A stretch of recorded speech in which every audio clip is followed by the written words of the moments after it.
Olá, irmãos, graça e paz, tudo bem? Continuando o nosso estudo de desafios de liderança, vamos ver a segunda parte. Vimos no texto passado, no estudo passado, vimos sobre a liderança plural de presbíteros, a pluralidade de presbíteros na igreja local. E nós vimos que o exercício, lembrando algumas coisas importantes daquele estudo, que o exercício da liderança é feito pela influência, né? Não pelo comando verbal, mas pelo exemplo, dando exemplo ao rebanho, né? Sendo exemplo de modelo para o rebanho. E dessa forma a gente incentiva, a gente envolve que a igreja também pratique as boas obras e a evangelização e o cuidado com os necessitados.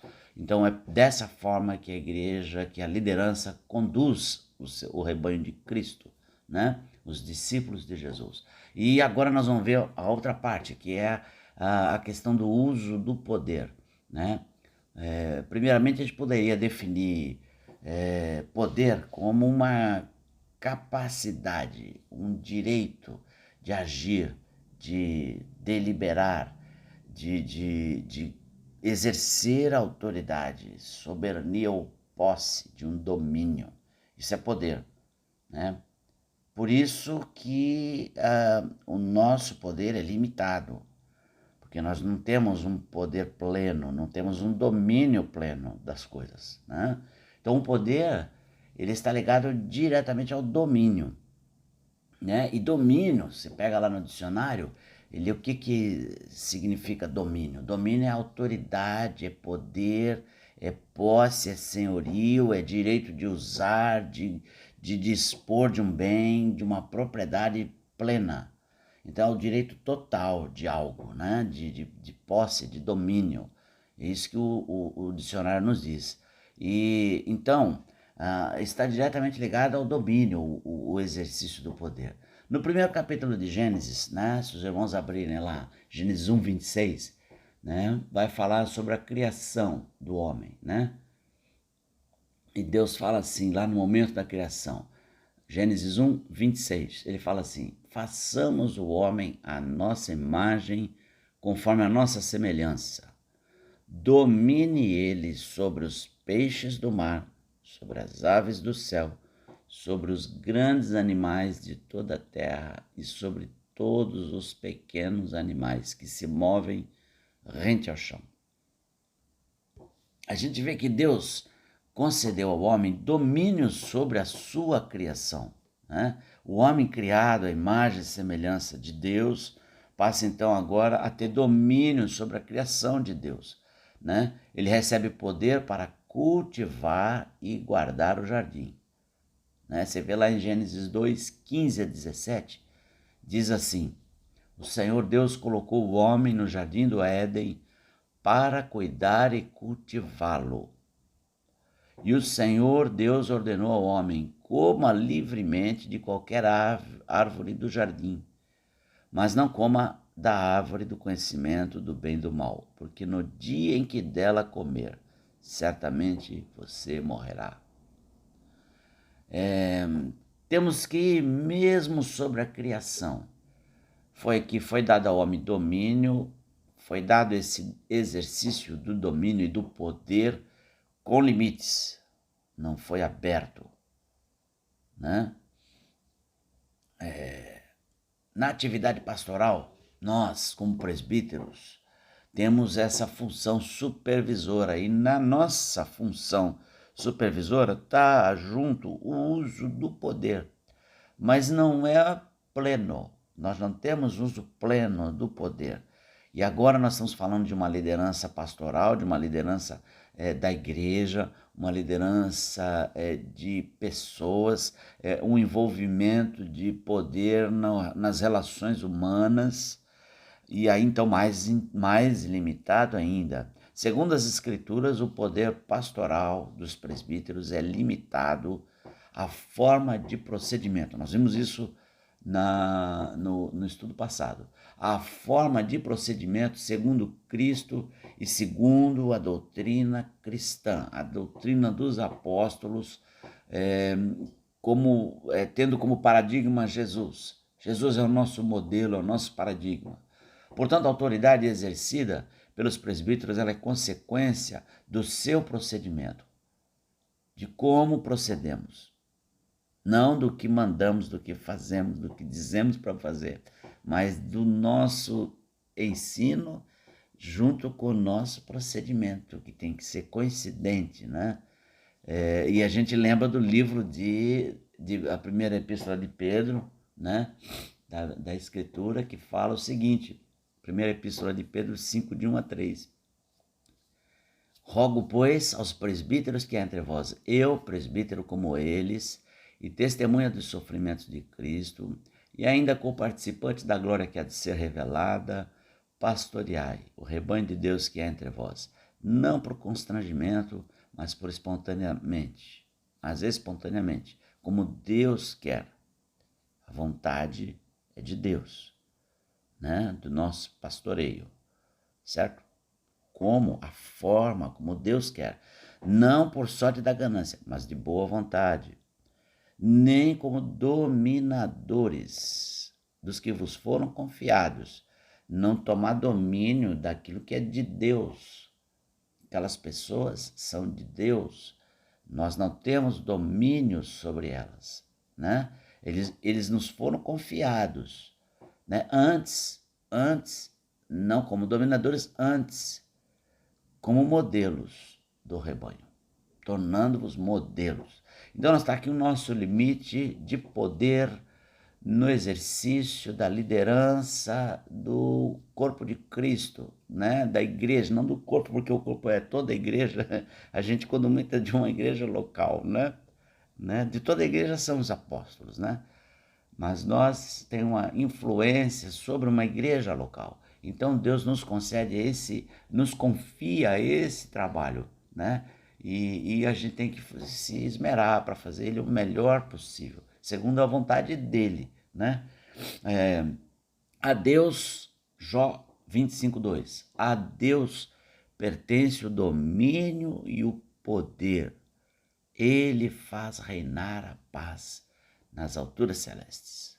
Então Deus tem o domínio e o poder. O teu reino, Salmo 145:13, o teu reino é o de todos os séculos, e o teu domínio subsiste por todas as gerações. O Senhor é fiel em todas as suas palavras e santo em todas as suas obras. A fidelidade de Deus, né, é o direito do seu domínio em todas as gerações, né?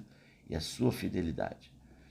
E as suas obras também, né? Por isso que a gente tem ali uma parcelinha mínima de ser modelo do rebanho, né? Ser de meus imitadores, como eu também sou de Cristo, né? Paulo falando para os discípulos de Jesus que andavam com ele, né? Assim, o caráter cristão, gente, vamos entender isso já de cara. O que é mais importante para o exercício da liderança pastoral da igreja? Não é a formação teológica. Não é. Em tempo algum a gente vê na escritura, precisa estudar lá na Faculdade Teológica Batista de São Paulo. Precisa estudar lá no Seminário Bíblico, Palavra da Vida. Não tem isso. Lógico que nós temos que ter aptidão para ensinar, não é isso? Então precisamos conhecer a Escritura, isso é requisito, né? E aí a gente vai e lança a mão de todo recurso possível no nosso tempo, né? Para aprendermos o máximo possível da Escritura, né? Mas o que é mais importante, que a Bíblia coloca lá como requisitos, é o exercício, para o exercício da liderança, é a prática de boas obras, a prática dos ensinos que nós ministramos, nós sermos padrão naqueles ensinos que nós passamos para o grupo. Não existe comando verbal. Eu não posso ficar dando ordens na igreja por ser pastor da igreja. Entende isso? tá? É por influência a nossa liderança, tá bom? Então, não há relação de hierarquia entre os membros do corpo de Cristo. Há relação de funções, né? Por isso nós recebemos dons. E esses dons, ambos, o meu e dos irmãos todos da igreja, são usados para a edificação do corpo. Então a igreja cristã, ela não é uma organização fundamentada, tá? Com pessoas com diferente grau de importância. Todos são importantes de ponta a ponta. Aquela senhorinha que está lá no cantinho lá, mais humilde da igreja, ela é importante. O sangue do Deus eterno rolou por ela. E a gente tem que prezar isso, ok? Então, temos diferentes funções, é verdade. E tudo é para o benefício do corpo. Mas uma função é mais importante que a outra. Então, quando se trata de subordinação no corpo de Cristo, a palavra diz que sujeitando-vos uns aos outros no temor de Deus. Bom, o pastor tem que se sujeitar ao irmão. É para todos. Todos somos líderes e liderados, somos discípulos, todos nós. Né? E sujeitando-vos uns aos outros no temor de Deus. Está lá em Efésios 5:21. O texto que está falando sobre igreja mesmo, né? É o capítulo, o livro de Efésios. É todinho falando sobre igreja, né? Tornando assim o exercício da autoridade exclusivamente pelo exemplo prático do líder. Amém? Então Jesus ensinava a sua doutrina como quem tem autoridade, mais um reforço nesse contexto.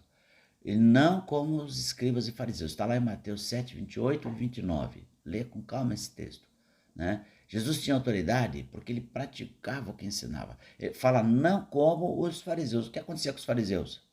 Se você abrir Mateus 23, ele vai dizer que eles gostavam de sentar na cadeira de Moisés. Né? Colocavam uma cadeira na frente da sinagoga para eles orientarem, né, sobre as escrituras ao povo. Né? Eles gostavam daquela autoridade, né? Eles colocavam lá e eram juízes, né? Do tempo de Jesus. Então eles gostavam desse exercício de governo, de superioridade quanto ao povo. E Jesus vai falar assim, olha, vocês façam tudo o que ele disser, mas não faça nada do que ele faz. Então, é exatamente por isso que os escribas e fariseus, eles não tinham autoridade, porque eles não faziam o que ensinavam, eles não praticavam o que ensinavam.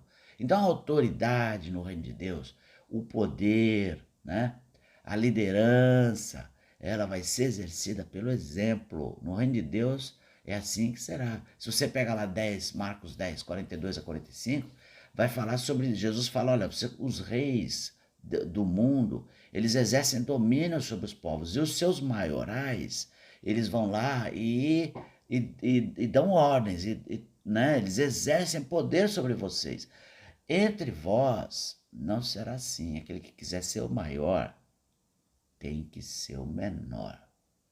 Quem quiser ser o primeiro entre vós será servo de todos. Olha só. Nós precisamos liderar servindo. Liderar fazendo. Liderar com o avental de garçom. Não é com a coroa de rei. Nós precisamos governar com a condição de um garçom, servindo a palavra e servindo mais, a prática da palavra. A responsabilidade é grande. Tá certo?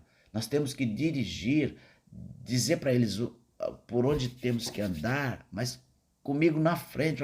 Vem por aqui, gente. E lá na frente. Isso é líder. Líder, ele sabe onde vai, ele sabe onde ele tem que chegar e ele vai na frente. Ele não fala, vamos para lá, manda os outros irem. Então, isso tudo é muito importante para a liderança, dirigir como quem serve. Aliás, é voltar à condição da nossa criação. Nós, como homens, fomos criados servos. Está lá em Filipenses, né? 2, 5 a 11. Está falando sobre isso. Nós fomos criados servos. E Jesus encarna e assume a forma de servo. É a nossa forma. Nós fomos criados para servir. Sem nenhuma exceção, todos nós. Né? estamos fora desse padrão. Então, na liderança, mais ainda. Dentre frases aqui, eu coloquei algumas frases para refletir sobre toda essa situação, né? Nós estamos falando sobre o exercício do poder, né? Da autoridade, né?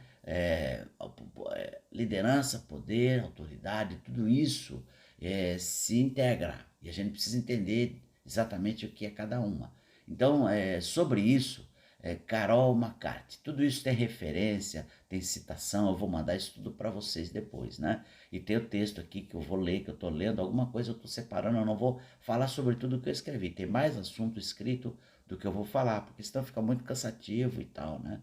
Mas aqui tem uma frase muito boa, ela fala assim, o poder é atraente e intoxicante.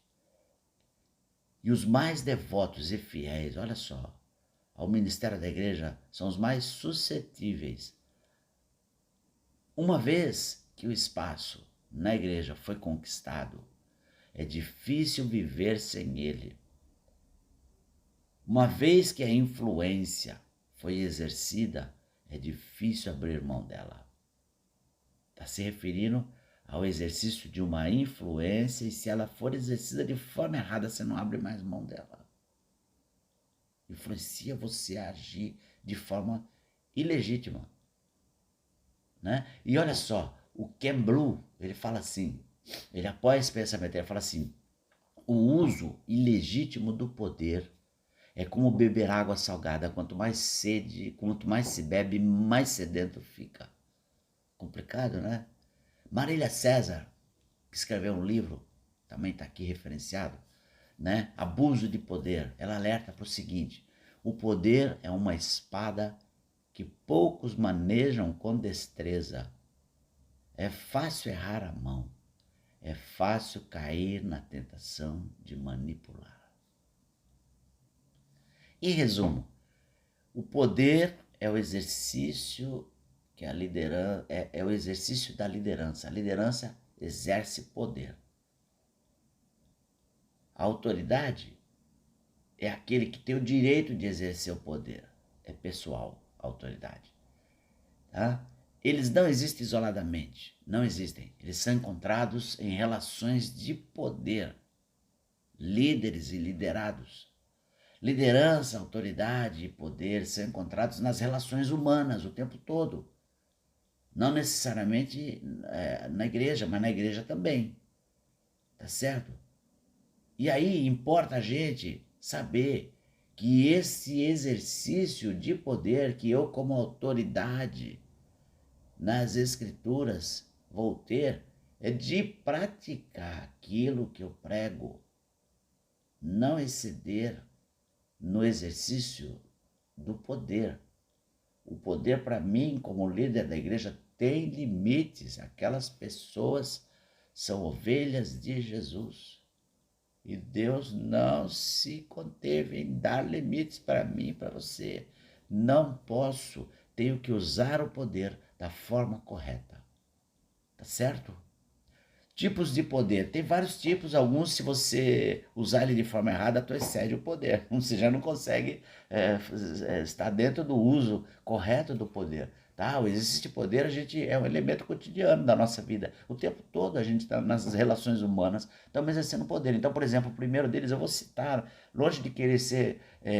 a gente pegou também aqui de um manual de liderança, isso que foi feito do CETIEL, pelo manual de liderança, né? Ele está tudo referenciado, que diz assim, são 5 tipos genéricos, né, de exercício de poder que são identificados. Poder de perícia é aquele que advém do conhecimento. No caso, isso aqui tem a ver com o presbitério, com o presbítero, é alguém mais velho, conhecimento, experiência, conhece a escritura, tem condição, tem sabedoria, tem como ensinar, tá certo?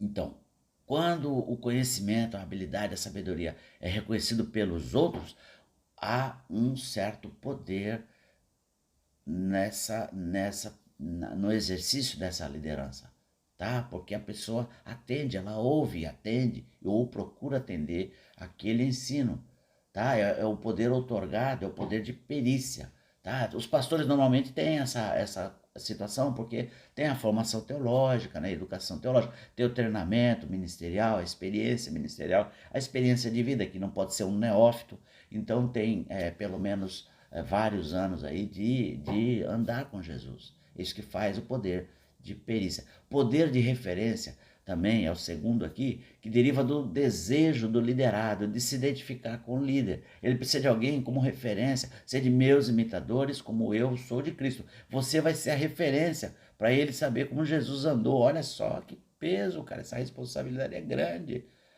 tá? A gente é complicado, mas a gente tem essa questão, nós desejamos ser admirados por quem nós admiramos. Então, às vezes a pessoa tem uma certa admiração e você não pode abusar disso também, por você como líder, tá certo? Mas isso é para você exercer uma influência positiva na vida dele. Não é para você deixar ele sendo influenciado erroneamente, fazendo as coisas erradas e ele agindo errado por sua causa, tá certo? Não, vamos responder por isso, tá certo? Então, uma pessoa que é respeitada, ela detém esse poder, né, de referência. O poder de recompensa é algo que a gente pode executar diariamente, aprender a fazer, né?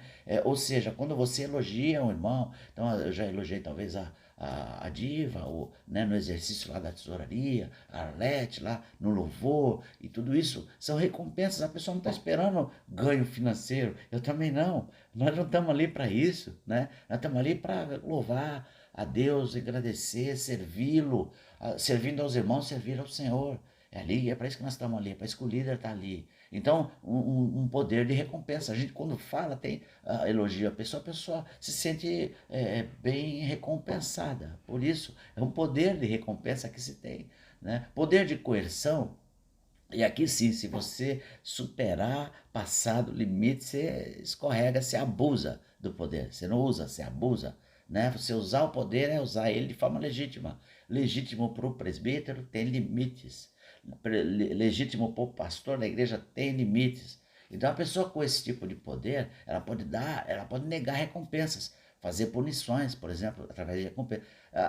É difícil aqui, viu? A gente tem que pensar muito para falar num caso assim. Eu já lembro de coisa, nem sei se talvez não seja abusado o poder, mas por exemplo, no louvor, o rapaz está namorando com uma menina não cristã e a gente dá as orientações, a pessoa não atende.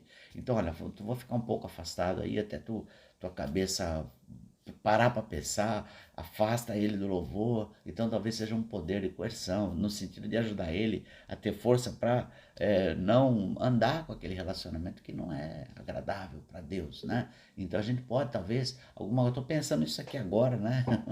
Mas acho que está dentro da ideia, não creio. Estou pensando se a gente não está extrapolando, né? Às vezes está, né? Mas está aí, foi dito.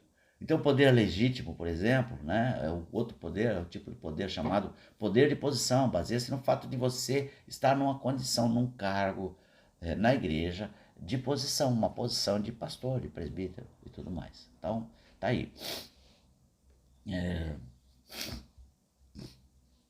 Com relação aos vários tipos de poder mencionado acima aí, o único aí que é o de posição, que é o fato de nós estarmos na posição da liderança, presbíteros, tal, professores, tá, líderes da convenção, é uma posição que requer um certo poder natural, né, para o exercício do todo o corpo, né. Agora, a igreja tem que lembrar de uma coisa, ela é uma organização voluntária. Tá? Não há relação de hierarquia entre os membros do corpo, né? Então uma coisa é ordem, não cabe nunca. Ordem é isso, aquilo outro, vamos fazer. Não, a gente pede e roga. É assim que é. Esse é o exemplo bíblico dos apóstolos, né? Então a gente tem que ter esse cuidado, né?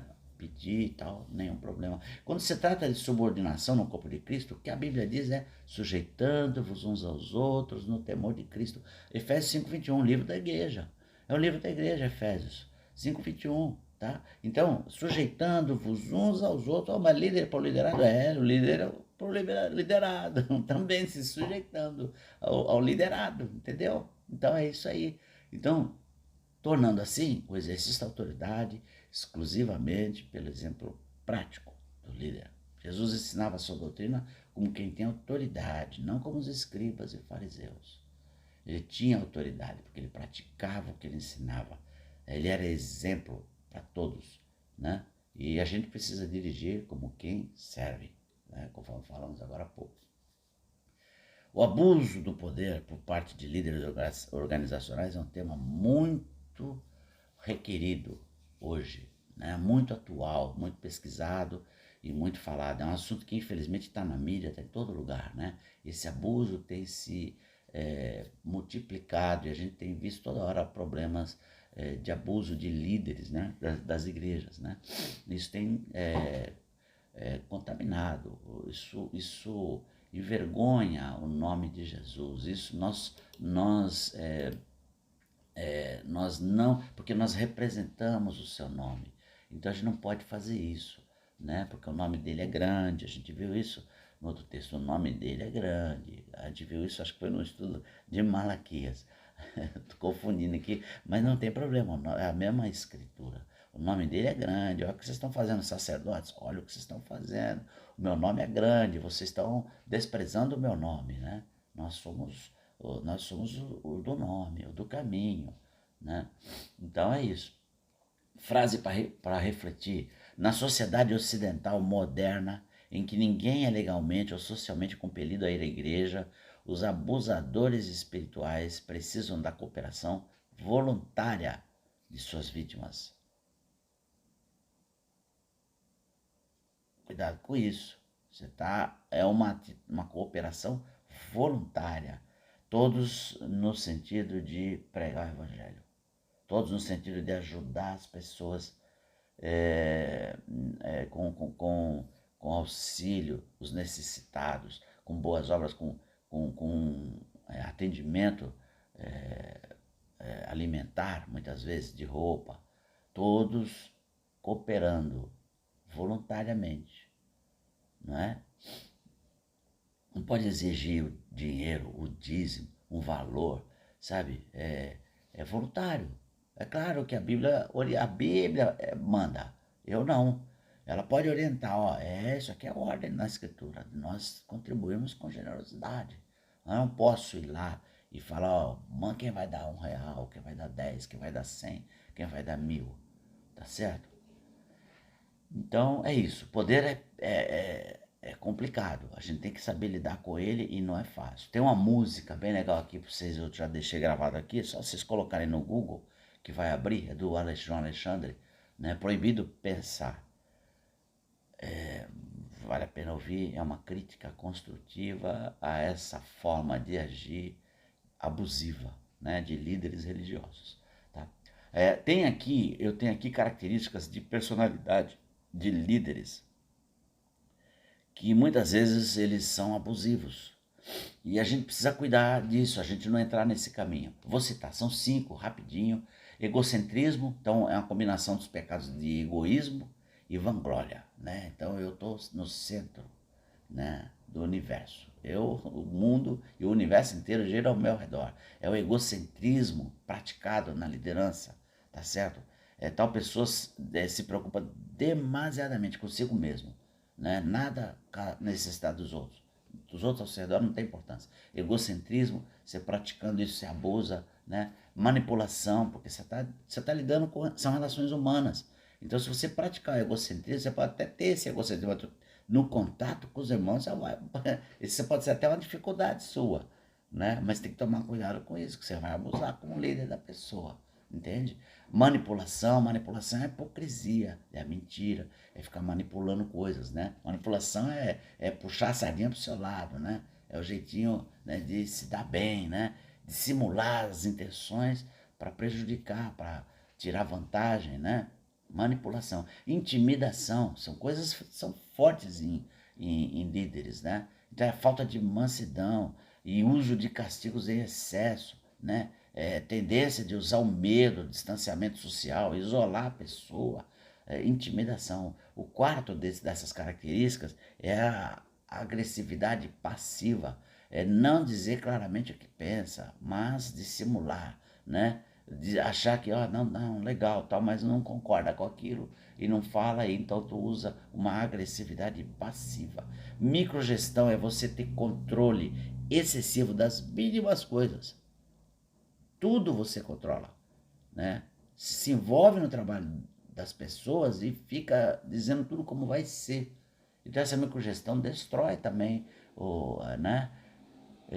Então isso tudo aqui é uso do poder, e agora a gente vai começar a ver o abuso do poder. O abuso do poder são os meios que nós usamos de forma excessiva, tá certo? É difícil definir abuso de poder, tá? Nós vamos usar aqui algumas definições que os nossos irmãos, né, que escreveram já, os doutos, né, os doutores, né, que escreveram livros, eles usam para definir o que seria, né? E a gente vai poder passar alguns...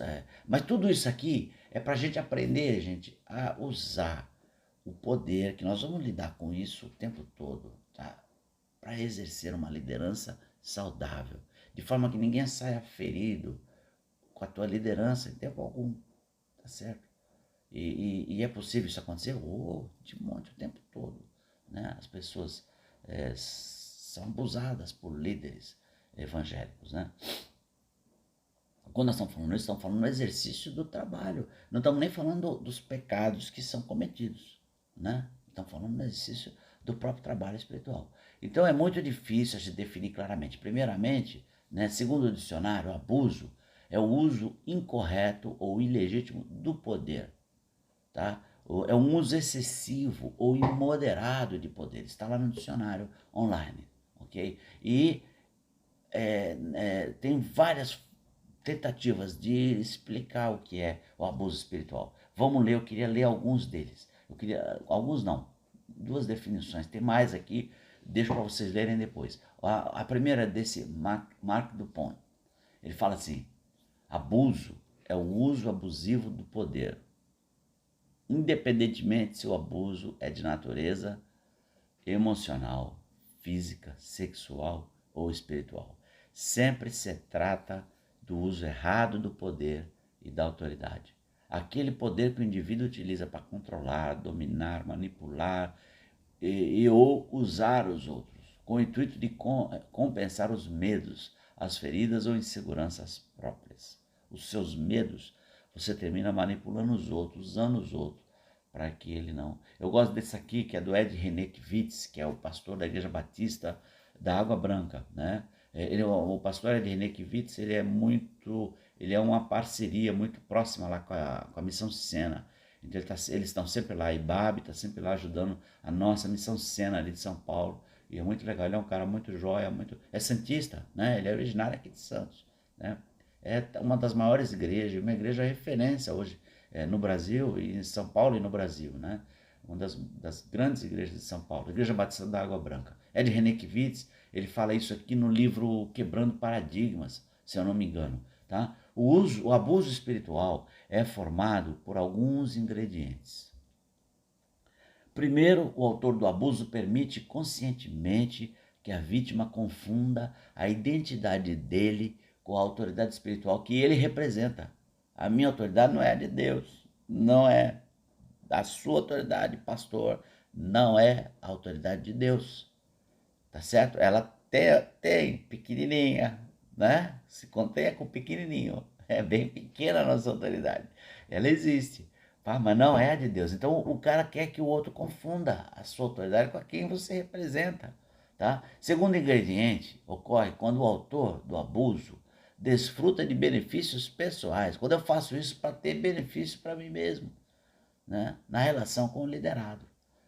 Então o Ed René diz isso, e diz assim: quando o beneficiado na relação não é a pessoa que busca o orientador, mas o próprio orientador, eu que vou ser o beneficiado, você me procura por um problema seu e eu tiro proveito de você. Que coisa esquisita, né, meu? Mas acontece isso muito.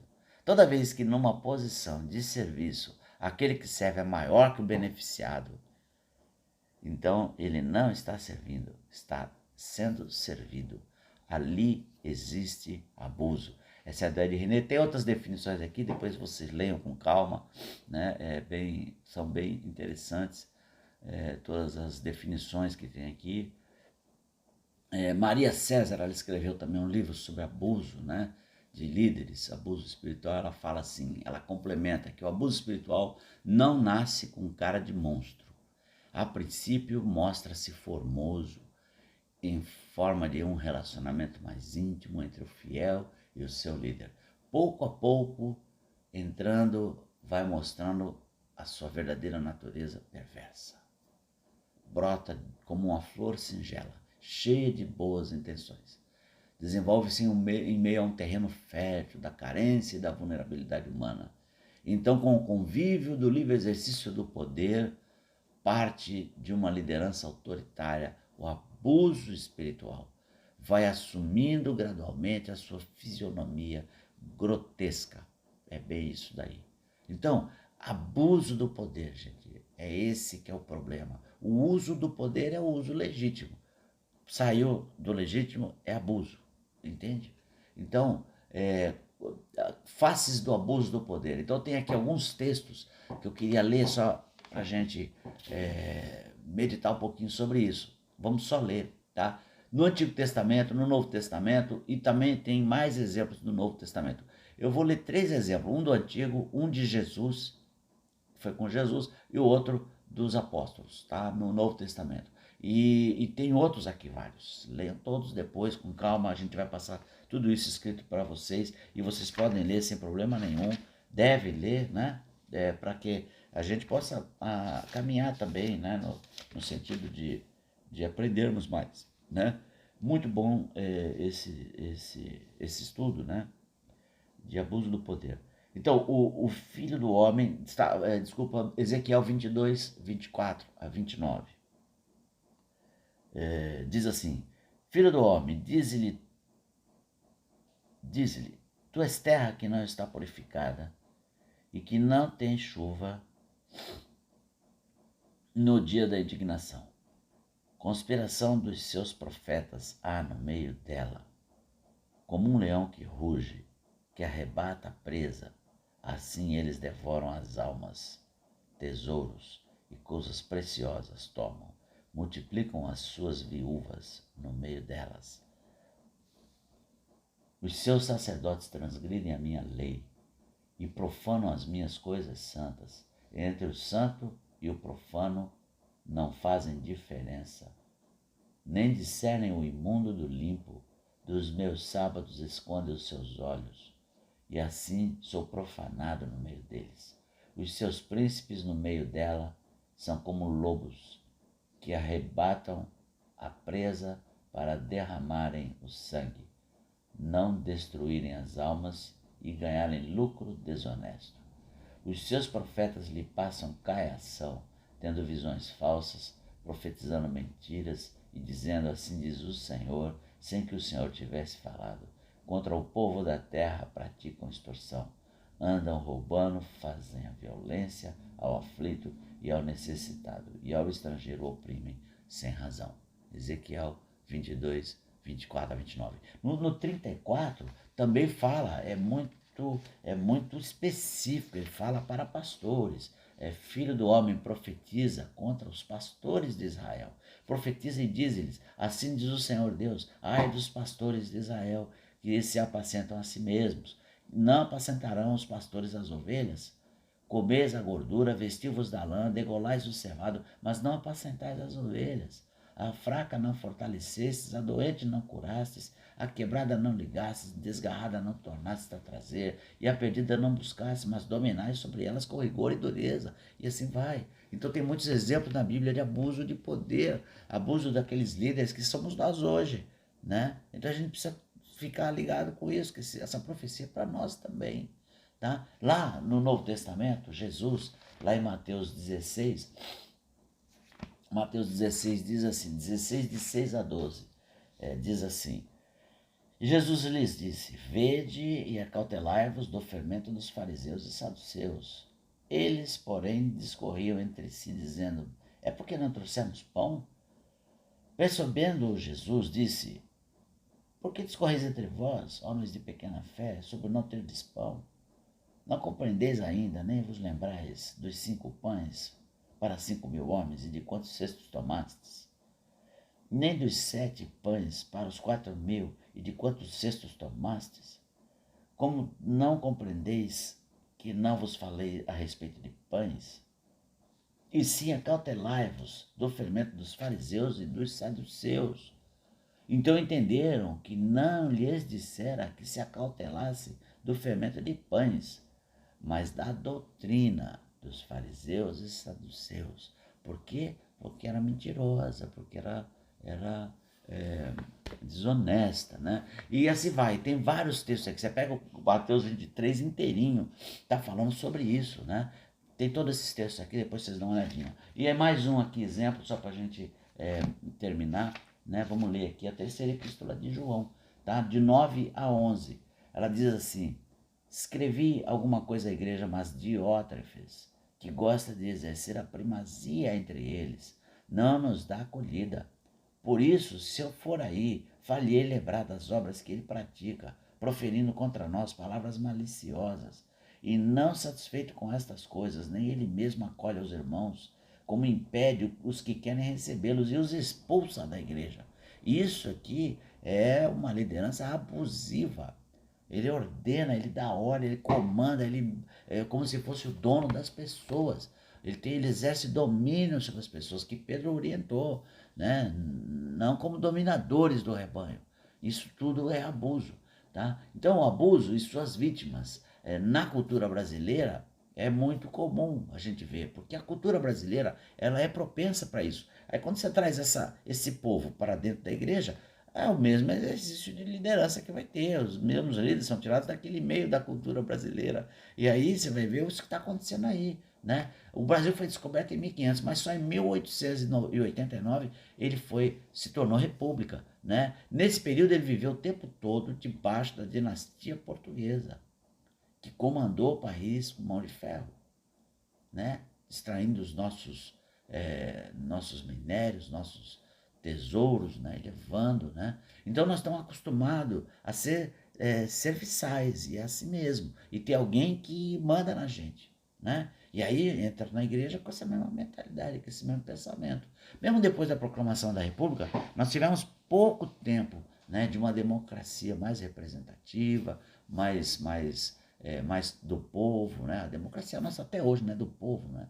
É uma coisa impressionante, a gente é manipulado, né, o tempo todo. Bom, o coronelismo também é outro que está enraizado na nossa cultura, onde tem sempre lugares que tem chefes, donos, né, com poder nas mãos, né, nas mãos de uma minoria. Né? Até hoje, no Brasil, aqui tem uma meia dúzia de família que dá ditas ordens. Cada presidente que senta lá na cadeira, senta com uma agenda pronta. Ele tem que fazer aquilo lá. E vou dizer mais para você, fosse qual fosse o presidente, ia com a agenda pronta. Ele ia fazer a reforma na Previdência, ia fazer tal, tal, tal. E assim que é. E sempre é para prejudicar o povo, no sentido de empobrecer ainda mais o povo. Né? Nós somos a quinta maior potência do mundo financeira e econômica.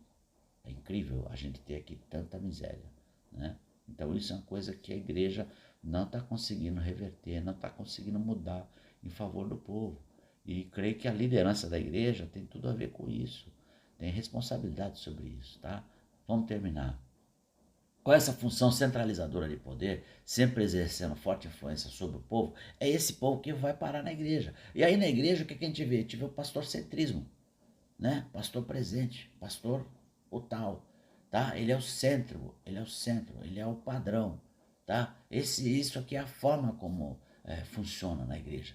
Né? E a gente tende a ser mais vulneráveis ao abuso de poder quando há uma liderança singular. Né? Já é uma liderança errônea na sua estrutura, e aí você ainda tem toda essa influência da nossa cultura, vai longe o abuso. Né? O líder, e também tem a própria pressão sobre ele.